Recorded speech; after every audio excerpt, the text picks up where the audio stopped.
Okay, we're speaking with Dana Howard, the Deputy Director of Communications with Covered California. Yes, that's correct. Okay, Dana, real quick, if possible, the sustainability of Covered California after the federal funds disappear.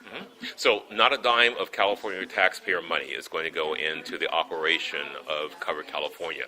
That's going to come from a fee that's going to be charged to the health insurance companies per successful enrollment. And those funds will start coming in sometime around the second quarter of 2014 to start building that sort of nest egg, if you will, to begin the successful sustainability for the operations of Covered California going forward. During this setup and outreach period, it appears that there will be a number of jobs created. Could you explain and give us a calculation of those expected number of jobs? Well, certainly when you have these kinds of numbers of dollars coming in to California, it's going to translate into some jobs. But Cover California is not a jobs act or a jobs program. This is about trying to get people covered. So we're not looking really hard at just how many jobs are coming in or the economic impact of Cover California. We're looking at how many people can we make sure have access to high-quality, affordable health care. As you have said, there are about 160,000 people in the county of San Bernardino that are eligible for the program and a larger number who are not eligible but who should be brought into it, correct? Yes, so there are about 160,000 people within San Bernardino County alone who are eligible for the advanced premium tax credit, or what we call premium assistance.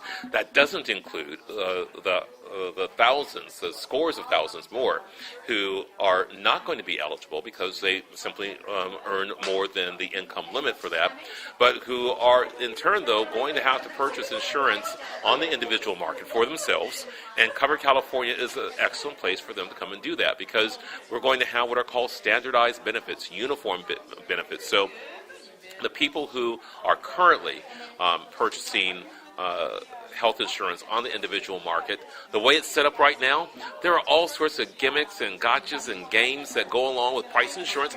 That's how the companies have made their money and understood, but those days are over with.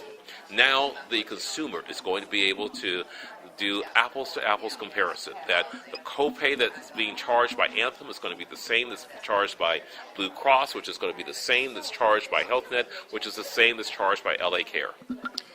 This good news, have you been able to demographically break out the number of people that you expect to do outreach for? Can we say how many African Americans are in the total group that needs to be approached? Can we say how many Hispanic Americans are in that group? Can we say how many people who are with undocumented residents are in that group? Well, we most certainly could look at numbers. They are just that, numbers.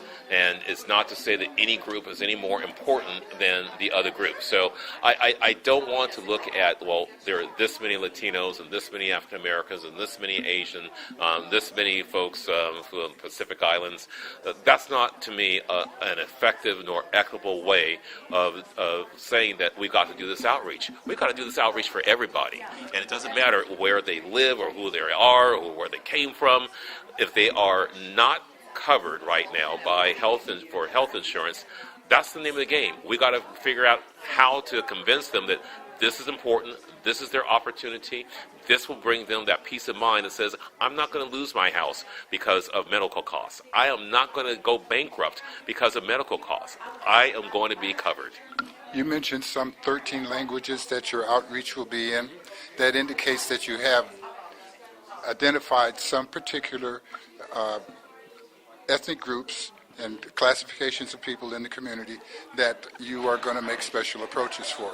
My question, part of that question that I'm asking, is about the African American community, about the Hispanic American community, and the various communication outreach tools that are there, and wondering if you're going to take advantage of them as you do that outreach. Are you going to use Hispanic newspapers, African American newspapers to help make this message? Most definitely. So, in fact, you can look for an insert about Cover California that's going to be going into a Southern California African American newspaper within the next week or two. But that's just part of us trying to get that message out. We recognize the importance of African American media, Latino media, Asian media that have a unique connection with their audience and with the people of Southern California as well.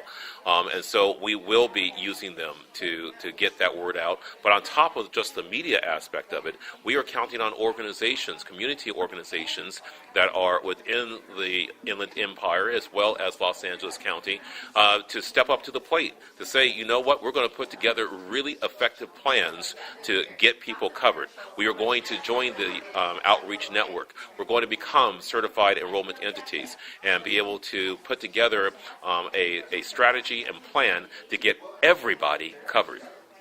Thank you very much for your time, both in front of this microphone and in front of the other microphones. Very good.